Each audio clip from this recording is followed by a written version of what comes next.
So a little girl asked me if I suffered from lycanthropy. My name's Ryan, I work at Disneyland, but I don't speak for the brand or the company. So I was at work at this place called Princess Dining, which is where you can get breakfast and meet the princesses.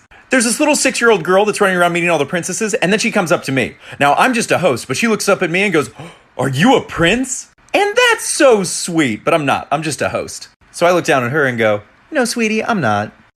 And then she responds by going, "Okay." Like she believed my answer was dubious and that something was still afoot. So she kind of halfway turns around and then looks back at me and goes, "So are you a werewolf?" Like those are the only two options. Like you can either be a prince or you can be a werewolf. There's no in between. So I looked back down at her and I couldn't resist. So I just went, "How'd you know?" And she just goes, "It was in the eyes." Which I don't know what that means, but it's definitely going on my Bumble profile. Then I looked at her and said, "All right, but you promise not to tell anyone?" Then she said, "Of course. I'm also a werewolf." And then we high-fived because us wolf people got to stick together. She may not have met a Disney prince that day, but she did get to meet the one and only Disney werewolf.